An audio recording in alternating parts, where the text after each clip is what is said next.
Hi, I'm Lippy. And I'm Grumpy. Together we're Lippy and Grumpy Do Podcasting.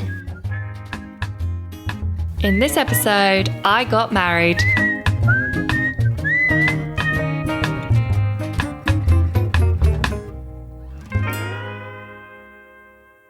Now, Mrs. Lippy. Hello, Mrs. Lippy. We're back. We are, finally. Woo. Yes. Now, before we get going and talking about an event that happened, will be 4 weeks ago now. 4 weeks, Monday. Monday? No, sorry, it's a month on Monday, so it's 4 weeks on Saturday. Yeah, 4 weeks Saturday. This comes out Friday.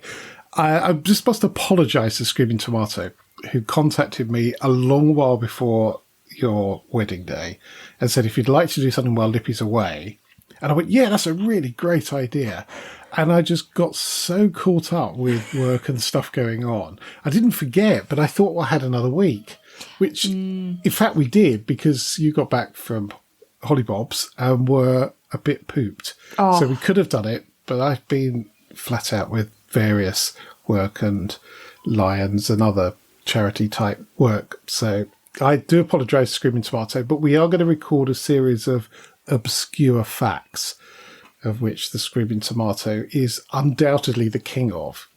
And then we'll add those into each week. I'm happy to go away again. It's fine. I'm sure you are, but yes, I'm sure you are. Well, maybe you could do a swap with the Screaming Tomato.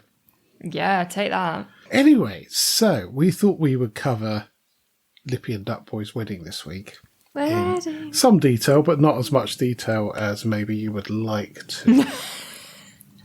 To be fair, there isn't that much. I feel like there's not that much to talk about. Oh, there is. There really is. I have to start, though, with the Friday. Yes. And arriving at the hotel in the pouring rain. It was a horrible day Friday. And got out of the car in front of the hotel, and I still had my slippers on. And I knew this was going to happen one day because they're quite solid so ones. comfy, And they're really comfy. And I just forgot completely and utterly. So it was no great surprise. So I quickly phoned the horse whisperer, who I wasn't sure whether she'd left yet or not. And she said, oh, no, I'm just down the road. Actually, she was about 20 minutes away. And bless her, she turned round, went back, picked up my dancing shoes. I had my dress shoes. It was my soft dancing shoes I was after. And then drove through some horrendous traffic to get to the hotel. So I thank you again, Horse Whisperer, for that. Fortunately, I think that was the only thing that really went a bit wrong. Yeah, I feel like that was it. Other than that, it was the smoothest, calmest day. Yeah, really, it was. From start to finish. Full of joy and love and happiness, and that's exactly how it should be. And it's interesting, we've been to a few over the last few years, or in fact one a year for the last 3 years, or 2 this year, and they're so different from my generation, where they were a bit stuffy. There was almost certainly some sort of family argument that went on. And I'm not saying all weddings this year are devoid of those, but certainly the ones we've been to have just been brilliant events, and I loved every minute of it. I did find it a bit surreal, though. The whole day felt really weird for me. I feel like all morning, but I kept having people come up to the room asking me how I was feeling, and I was like, I don't really know how I'm feeling, to be honest. Like, I wasn't nervous. I was excited, but I wasn't like, I don't know, it was just, I was kind of like, this is I'm getting ready for my wedding. Yeah, it was strange, and I think so much organisation had gone in and so much thought by everybody that you get to the day and you go, oh gosh, it's here. And then all of a sudden you and I are stood within sight of the altar and you think, blimey. How has that happened? Yeah. I feel like the biggest oh my God moment was when it was about 5 minutes before you saw me, and I was in my room, my makeup artist had just finished, and I was chatting to my photographer and my videographer, and all of a sudden, in my head, I just went, none of you have been in the same room before? Because, obviously I'd only ever met them individually over, Zoom, and I'd met a couple in person, but I'd met them all separately, and then I was like, oh my God, you're all together, but that's because I'm about to get married. That's why you're all here, because it's actually the day. Well, I never. That was that was the first moment I was like, this is really weird. Yeah. Yeah, it was a wee bit. I had a sneaky little whiskey at about 11:30. Had you? Yes, which just sort of settled the nerves a little bit. On your own? No. Wife and Grumpy went down and came back with a whiskey and a brandy for her. Oh, nice. Yeah, it was quite nice, actually. The big reveal for you? That was very emotional, more so really than I was. thought it would be. And it really brought home what was going on rather than lurking in a hotel room, which is not an unusual occupation. It has been in the past. And yes, try not to order room service. Yeah, that was a moment for sure. I think I was fine again after that. Until we started walking, and then I wasn't okay. Well, I think I only just held it together. I think if I looked at anybody, so people say you're quite stern. That's because I was concentrating so hard on not blubbing. And I'm not a blubby person, nor are you. No, I didn't think I'd be as emotional as I was during the ceremony, but I think I was just everything hit me all at once. And, yeah, absolutely. And I could see Chris, the duck boy, was crying. Well, he wasn't crying, but I could tell he was trying not to cry. And I think then that set me off because I was like, Yeah. But before that, we have to talk about the best decision that Duck Boy and I made for our wedding was to have two friends that are like brothers be flower men. Well, one of them was DJ Finn. Who's been on this Vegan podcast. Finn, yeah. And the other one is brother of DJ Finn. Yeah. And they were hilarious. Oh my God, it was the best decision. And I think you've not seen it yet, but we've seen the video of our ceremony. And the music comes on and they picked All Rise by Blue. And the start of that song, it's like... So that's like starts. And you can just see everyone's faces like, has she really chosen this to walk down the aisle to? Because no one else, we barely told anyone it was happening. Yeah.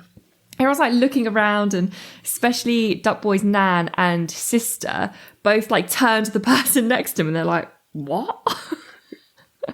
And then obviously the boys appear flourishing petals out of pockets and with some fanny flamboyance. packs and and the sniggering starts. Well, I think that set the tone for the day, to be honest. I think it really broke the awkwardness of like formal ceremony. Yes, because it is very formal.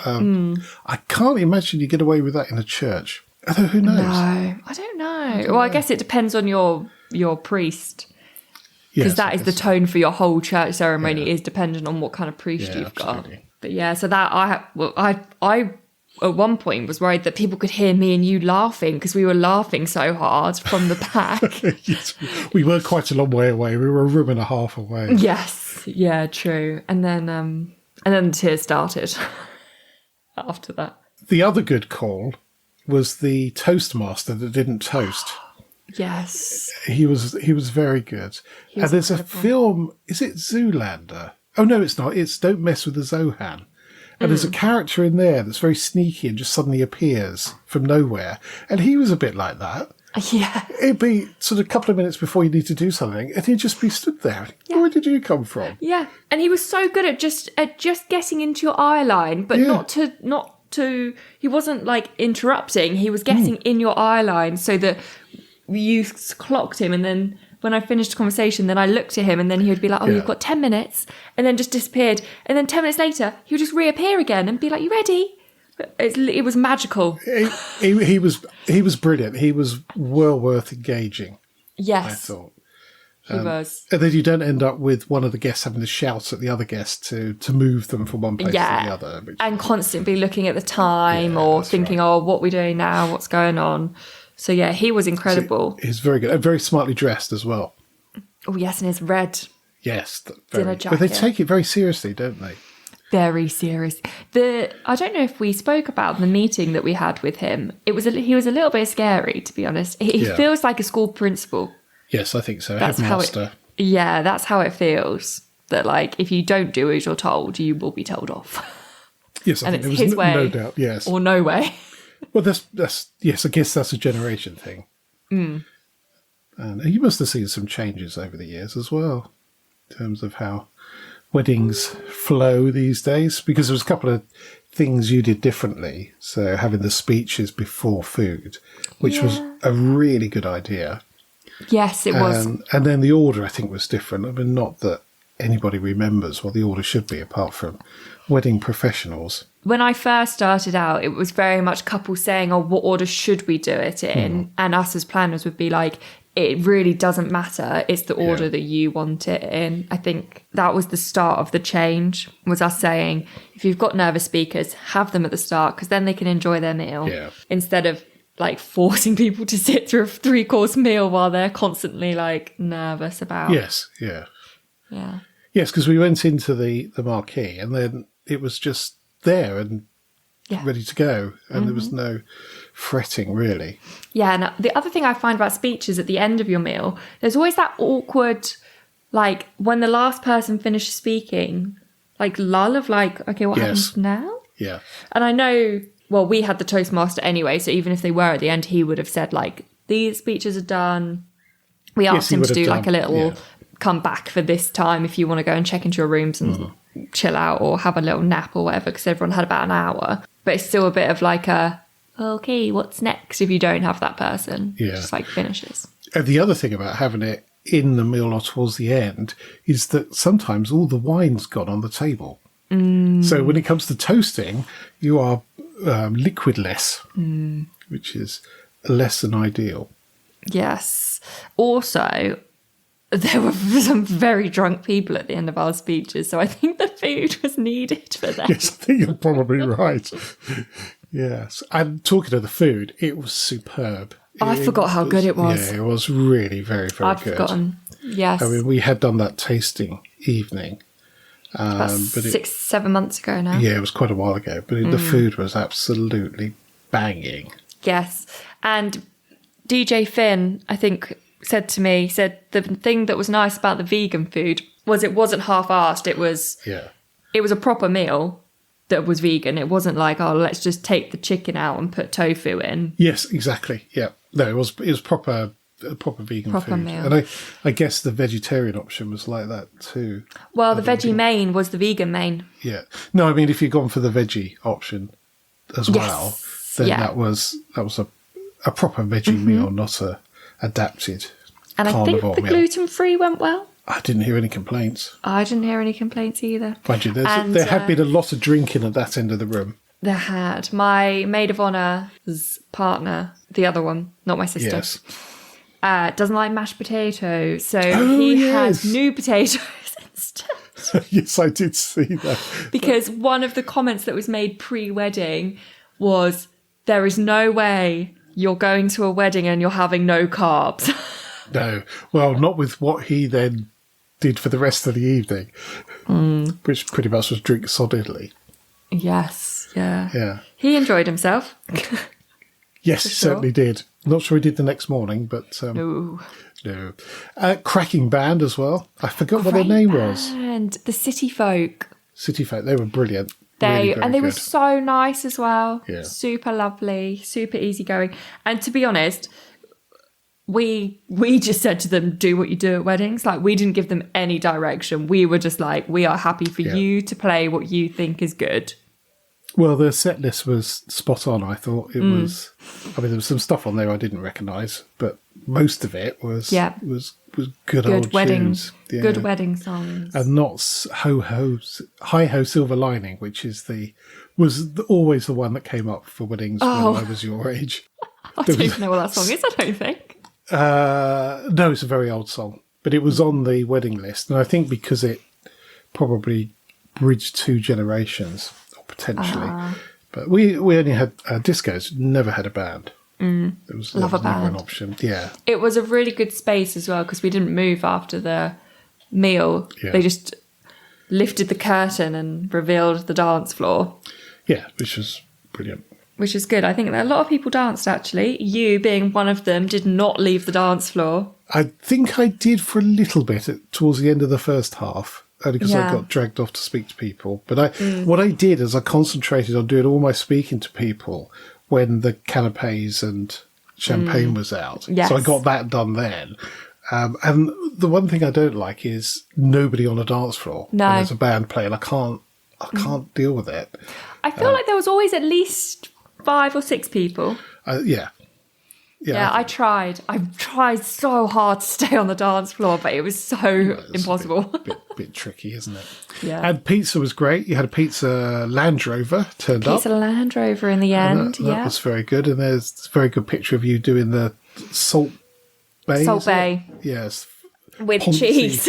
Ponzi flick with a bit of cheese. That was quite funny. Yes, because they let us make our own pizzas from scratch. I don't know if you saw the picture of Chris tossing the dough. Oh no, I've not seen that. Yeah, so they obviously pre-make the dough. Yeah. And then they toss it and make it. So they let Chris. They asked if I wanted to do it, but I just it wasn't going to end well if I tossed dough. No, so I was like, nah. So Chris did it, and we've got a really good picture which I'll share of Chris. I keep saying Chris now, Duck Boy tossing the dough, and my face being like, don't drop it, don't drop it, don't drop it. And then we got to make our own and then slide our own in. And I have to say, I did a cracking job at it. So Duck Boy went first, and the guy showed us it's like a two motion in out really quickly on the big pallet. Duck Boy went first. I don't know what he did, but he basically threw it on the fire, which you're not meant to do. You're meant to go next to the fire. No, they don't just burn so on his there. was all burny. I don't know if it was to do with the amount of wine I'd had, or that underneath all my wedding planning, I'm actually a pizza maker. Maybe you just didn't try as hard. Because I think it's one of those things, if you over-try, you end up messing it up. I don't know why. It's just one of those things. Yeah, but I nailed it. You did nail it. That was very good. And then we had the moment that Wife of Grumpy was dreading the most, was the sparkler rum. Sparklers. And shock, no one set on fire. I said that and I got told off. Did you? Well, I didn't. Well, I said nobody died. I did. Oh, yeah. Which was the most likely outcome of that. But she was very worried about that for some reason. I've never known somebody from a sparkler to set on fire. I've never tried, to be honest. But you can burn a hand. But I think setting light to somebody could be a bit. I feel like you have to hold it on there for tricky. a while. Well, I've done a lot of welding, and you get some big old sparks with that, and I've not set anything alight, to my knowledge. But the best bit, again, is there's the one, because we only got a couple of professional pictures back of kind of each stage of the day. So the sparkler one that we got back, in the corner, you see the boy that couldn't not eat carbs and had a lot of wine. Standing there with a sparkler in one hand and a lighter in the other, with the biggest grin on his face. And the first thing I did was crop it out and send it to like the group chat that we've got, and said, "Who on earth gave you a lighter?" Oh, that's very funny. He was certainly very good value for money in the evening, and had a very good time. He did, but yeah, no dramas. No, none whatsoever. Other than him nearly taking someone out with a chair. I don't know if that bit was seen by other people. Didn't see that. He lifted a chair above his head for no reason. Well, you do. That's something you do. Someone walked behind him at the same time. I think it might have been our friends from Wales. Oh, dear. Yeah. Oh, dear. Which was interesting. Good. Yeah. And then, of course, a couple of days later, you flew off to Hawaii. Yes, which, honestly, if you're thinking about going, it's a must. Like, it lived up to every expectation. Everywhere you looked was just stunning. It was amazing. And we were staying on the south side of the island, where the weather is better. North side's rainier, but there's 8 microclimates on Maui. Oh, wow. Is that because it's very high? Or there's high peaks, rather? Yes, yeah, because it's Maui's 2 volcanoes, one extinct and one dormant. Yeah. So as you go north, it gets very rainy, a lot more wind coming in off the north. Mm-hmm. And then south is protected by 2 other islands you can see from the beaches. But then the volcano there, the one that's dormant, we had a view of it from our balcony, and every day there was just these huge clouds coming, like rolling over the volcanoes. and then disappearing by the time they got to us. It was lovely. Oh, that's nice. Best of both worlds. But yeah, it was absolutely incredible. The views were amazing. The food was amazing. The people were so nice. The turtles were cool. Turtles are cool. Yeah. Went scuba diving. So I went to the loo just before the guy got there because I was super nervous because I haven't scuba dived in about 9 years, I think. Okay. It's like a really long time. We did a little pre-thing in a swimming pool just to like remind myself that you can breathe when you scuba dive, otherwise you wouldn't scuba dive. But yeah, so I went to the loo when he turned up. I hate to tell you this. It's actually 11 years because it was 2012 when we had the Olympics. Don't say that. Yeah, 11 years ago. 11 years ago. Or coming up for 11. Oh my God, I'm so old. Not really. Oh yeah, so he turned up while I was in the loo and Chris said to him, she's really nervous, she might not do it. Because I'd said to him in the morning, like, I'm more than happy for you to go, but I might not. I'll just see how I feel when I get there. But he was so lovely. It was just the two of us and then the guide. And I think the best thing was is he didn't even give me the option not to go. He just gave me the wetsuit. I put it on, got me into my jacket with my air and stuff, walked down to the water, got in the water, and it was just kind of happened. Yeah. But I'm so glad. I'm so glad. Because it was absolutely incredible. We went to a turtle cleaning station where all the little fishies like eat all the little bits off the turtles. It was so cute. Oh, Shark Tale. Yes. Yeah. In my head, I was singing the car wash song. Yeah, great film. Yeah. We saw some sharkies as well, but they were sleeping. I didn't think sharks slept. So they're the only type of shark. It's a white tip reef shark that doesn't have to be constantly moving. To survive, so they nap. Okay, but they nap stationary. Yes, yeah, they were right under some, because it's an old pier that we were diving around, some rubble. They're having a little snooze. So it's quite cool. Yeah, very good. It's the best way to see a shark, I feel like. So when it's sleeping, as long as you don't wake it up, but if it's confused and a bit angry.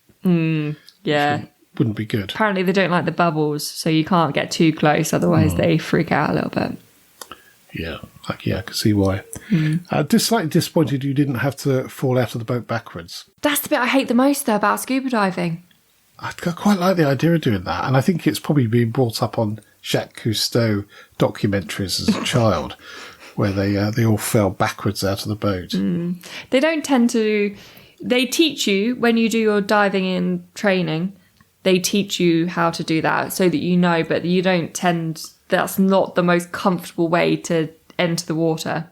No, but it does look the coolest. Yeah, it does.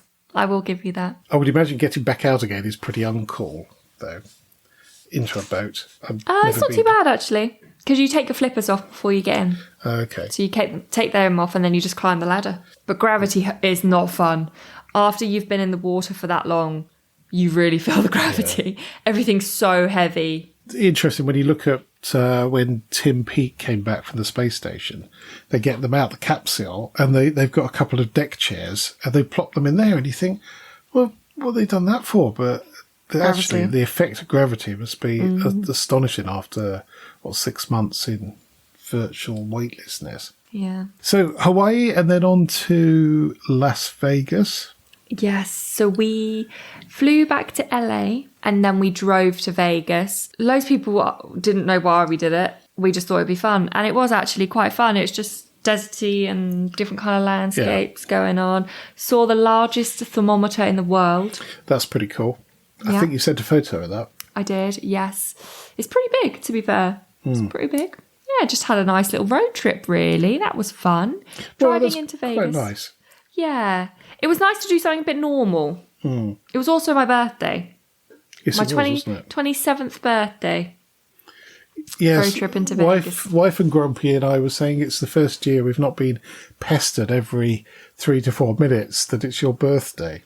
Yes. And also, I didn't message anyone on the build-up either because... No. I think it was about two or 3 weeks. It was still before the wedding. And I messaged saying, it's my birthday in 3 weeks. That was the first time I had thought about it the whole time I was planning. As well, typically here it was a glorious day in the middle of some pretty rubbish wet days, as it often has been over the last 26 years. So then, road trip to Vegas, went to Benihana's that evening, which was cool. Apparently it's better in the UK though. I've only been to the UK one and it was good fun. Yeah. It was very good I don't fun. know if the people we were sat with were a bit meh. They didn't really seem into it. So I don't know if that made a difference. I think the problem with these things, if it's your local restaurant, then it's a little bit like Concorde, people flying on Concorde. If you do it, frequently, the glamour of it is no longer there. And I remember some friends of ours were on a trip there, and it was the only time I'll ever have gone on it. And they were just in awe of the whole thing. But other people just sat there reading as if they're on the 8:10 Guildford to London Waterloo, because it's just a commuter plane for them. It just happened to have enough money that they could afford to go Concorde everywhere, well, not everywhere, but when available, rather than a 747. So I understand that. If that's the restaurant you normally go to, then you're going to be a bit more chill about it. Yeah. So we went to Benihana's, which I very much enjoyed. But then we stayed at Caesar's Palace. Everything is mad there, like crazy. Like, we wanted to walk most places because you can see more. And by the time you've walked from one end of Caesar's to the other, it's like a 15-minute walk. Yeah. Just along the pavement as well, not even through the hotel. Like, the hotels are so big and they don't look it. So you kind of like, you can see the other end, but by the time you get to the other end, it's like 15 minutes later. They're all vast. And they're really hard to find your way out of once you're in them. The exits are hard. I think there's some design has gone on there. Yeah. And the flashy lights do really draw you in. Yeah, of course they do. We're like magpies. Yeah. So we got there first day, checked in. Chris got us an incredible upgrade, complimentary, from just going, oh, it's our honeymoon. You've got any complimentary upgrades? And he was like, yeah, sure. And then in this huge room with this massive bathroom. That room was bigger than my flat and Wife of Grumpy's flat when we first met, put together. It was absolutely huge. I think it was bigger than my first flat, to be honest with you. Yes, it was. If you think about the floor plan, yeah. But yeah, it was lovely. And then I sat down at a slot machine, put $5 in, won $31 straight off the back. Don't know how I did it. Didn't understand the game. Didn't win again.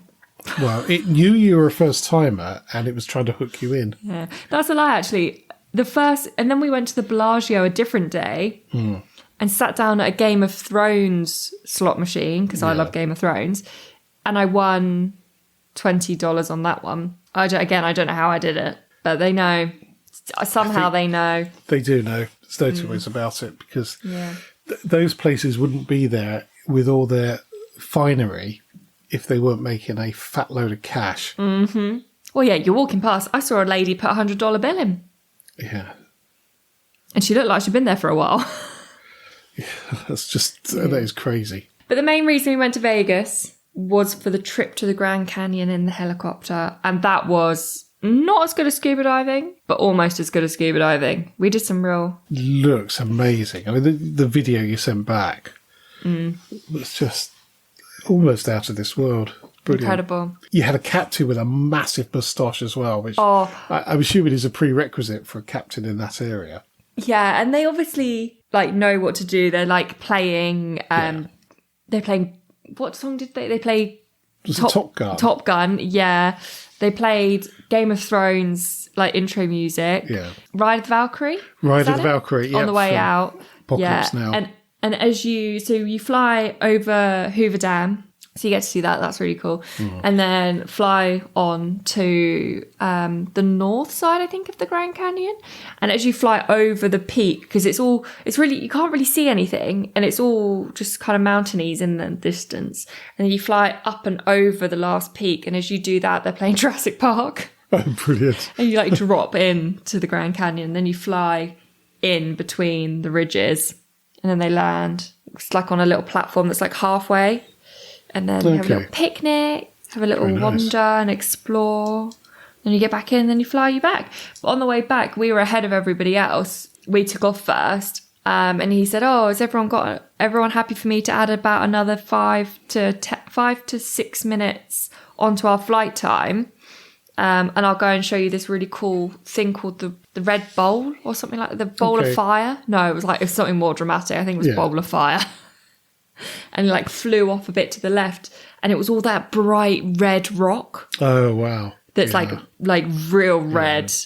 And it was a big bowl of that. It was awesome. Amazing. Really cool. Yeah, and then you fly back in over the strip and round the hotels. That's quite something. It'd be worth going to do that, but I think anything else is not really my cup of tea, to be honest. Neither. And I think you could easily just do the Grand Canyon without the helicopter as well. I think you could do, but that's pretty cool. It is quite cool. Yeah, the way we did the Grand Canyon last time was from Flagstaff rather than from Vegas. That was still quite good. Very different experiences both times, though, I thought. Grand Canyon is the same place, but from 2 different areas, it was completely different. Yeah, that doesn't surprise me, actually. And then home. Home with the worst turbulence I've ever experienced. Oh, I don't envy you that at all. I'm not a good flyer at the best of times, but that really does freak me out. Yeah, it was 2 hours. It wasn't nice at all. I was weirdly staying pretty calm because I kept watching the steward and listening to him, and I think it was something wife of Grumpy said to me once is, if the stewards are calm, everything's fine. If they look a bit panicked, then that's when it's serious. And Duck Boy was weirdly calm next to me, right? In my mind, I was like, he doesn't seem to care. I was every time it dropped, I grabbed onto him. Yeah. And he was just seemed to be fine. And then we got off the plane. And I said, "How did you stay so calm?" He was like, "No, he was like, I've never been that scared in my life. I honestly at one point thought this could be it." Yeah. And I was like, what do you mean? And he was like, "Yeah, you were asleep the whole time." I was like, "No, I was lying there with my eyes closed, trying not to panic." So he thought I was asleep and I thought he was calm as anything. It is interesting because you look at some of the courses that the airline companies run for people that are terrified of flying. And funny enough, this came up recently, and people even will not go anywhere near an airport sign. So around the M25, the Heathrow airport sign terrifies them. So they are that scared of it. Oh my God. I'm guessing what they do is they introduce them slowly into them, but they'll bring some turbulence into it. And the thing is, that if you know how much turbulence a plane can take before it breaks up, which, planes don't break up. They don't snap. We've not had any snap since the Wright brothers, I don't think. I'm not aware of any. Yeah. So we shouldn't be afraid, but it is the most uncomfortable feeling. Yeah. It really is. Yeah, and actually we had turbulence in the helicopter ride as well, and they make you sign this waiver to say that you're still happy to fly in the weather, but the pilot was explaining to us at the start, he was like, it's completely safe, it's just not very comfortable. And he said, actually, helicopters can take a lot more turbulence than planes because the flexibility in the propellers. Yeah. So the propeller takes a lot of the turbulence before you feel it in the cabin of the helicopter. But for a plane, it's just got these 2 solid things strapped to the side of it with barely any movement. So if you hit a bit of air pressure, it's just going to move. Everything moves because it's all connected to one big thing rather than being flexible. So I was trying to remind myself of that the whole time as well. Well, this is the most important thing to do. I mean, the helicopters are bonkers. They shouldn't really work. No. When you look at them, you put on all that power, you think it would screw itself into the ground rather than take off. But it's one of those oddities of physics, I guess. Yeah. The other thing I kept thinking is, sometimes when it's like a thunderstorm and you're looking outside and it looks really heavy, but then you go into it and it's not that bad. I kept trying to think it was like that. Like it felt really aggressive because we were in the plane. But if I was in the sky, obviously not, it wouldn't feel that bad. So eventually home after a bit of turbulence and back to normality.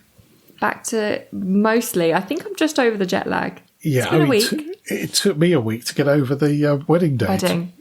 If I'm honest, So I took the Monday off, and I'm so glad I did because I was absolutely shattered. Yeah, well, on the Sunday, we got back with a plan to like try and sort a load of stuff out, wedding stuff out, so that on the Monday we could pack, and then the Tuesday we flew. And we literally sat down, went through all our cards and presents, made our little thank you notes, and then went to sleep, had a 3-hour nap. Yeah. Then woke up, had dinner, and went back to bed. Just like completely had no energy at all. I did cry about 6 times a day after as well, to be fair. Every time someone sent me a picture, I cried. Yeah, well, there was a lot of pictures. Some of them were very good. Yeah. It's been the same with the videos. Every time I see a video, I cry. Open the floodgates now. It really has. I need to rein myself back in. Yes. I'm known for being cold-hearted and not emotional. Great. Well, I think that probably wraps up weddings. Probably does, yeah. I think we're done. We're done. Yes, and we must get Duck Boy back for another. Oh, he Another very episode. much enjoyed himself. He did enjoy it, and he was very, very good. And we can't finish this without a shout out to Graphic Goddess, who is without a doubt our number one fan. And next time we get some merchandise done, we'll send something over to you, Mr. Goddess, because you deserve it. It was a delight to meet you on your wedding day. So we'll be back in 2 weeks. We're going to carry on the 2 weeks for a little bit, just because there's got quite a lot coming and going on. And we'll be back with our normal nonsense and ridiculous topics. And I'm still very proud of the "Can you cook a chicken by slapping it?" Yes. feature. That's tickled me for weeks and weeks. So you'll hear us. We won't see you in 2 weeks. That's it for this podcast. Thank you so much for listening. You can help spread Lippy and Grumpy's view on life by leaving a review on your favourite podcast platform. If you're not sure how to leave a review, or if you download from Spotify, there's some help at lippyandgrumpy.uk/review. And if you would like to get in touch, email podcast@lippyandgrumpy.uk. So it's goodbye from me. And goodbye from him. Goodbye. Goodbye.